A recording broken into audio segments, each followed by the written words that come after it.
Boa noite. Professor, a gente conversava aqui sobre as medidas que o governo está começando a traçar para baratear o preço dos alimentos. Eu começo te perguntando sobre o impacto disso, né, na avaliação do governo Lula. Essas medidas, a gente ainda não sabe quais vão ser, elas estão em estudo. Na semana que vem isso pode ser anunciado até, o Ministério da Fazenda vai colocar em prática esses estudos. Como é que fica se essas medidas só funcionarem a médio prazo? Essa comunicação, por exemplo, hoje, os ministros foram conversar com a imprensa e dizer, olha, a gente está colocando isso, isso e isso, semana que vem a gente vai fazer aquilo. Isso ajuda também? Ou, de fato, a popularidade pode melhorar só realmente com o preço nas prateleiras, as famílias realmente tendo isso no dia a dia delas, né? Olha, eu acho que é muito mais a segunda alternativa, né? Acho que, na realidade, o impacto real sobre a popularidade, ele só vai se dar se, de fato, essas medidas tiverem efeitos palpáveis para as pessoas.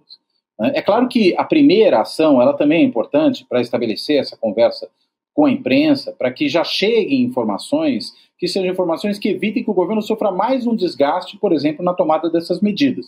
A gente viu o que aconteceu recentemente com o caso do PIX, em que uma tentativa de fiscalização do uso do PIX para certos valores, ela já foi transformada aí por meio das redes sociais, das fake news, né, da atuação da extrema-direita, numa tentativa de taxar o PIX, que jamais existiu. Né? Então é necessário, na realidade, quando você tem essa estratégia de comunicação, se antecipar em alguma medida aos fatos para pelo menos evitar que desinformação circule.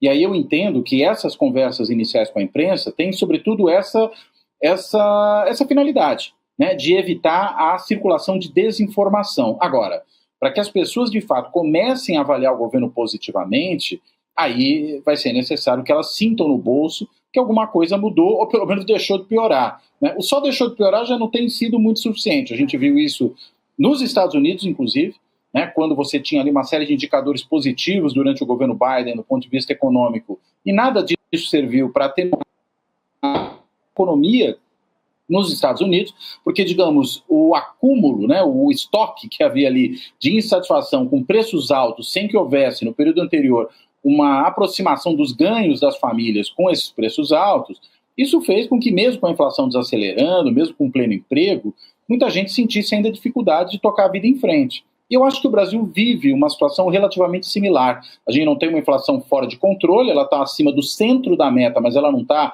acima do que a banda, né, da meta de inflação permite, então está tudo mais ou menos sob controle. Você tem também uma situação de crescimento, você tem uma situação de baixíssimo desemprego, tudo a rigor funcionando muito bem, só que você tem aí já uma herança de preços que vieram de um tempo para cá num patamar elevado, sem que os ganhos das famílias tenham acompanhado no mesmo ritmo. E aí, mesmo que a inflação acelere menos, o fato é, os preços estão lá muito na frente daquilo que as pessoas ganham.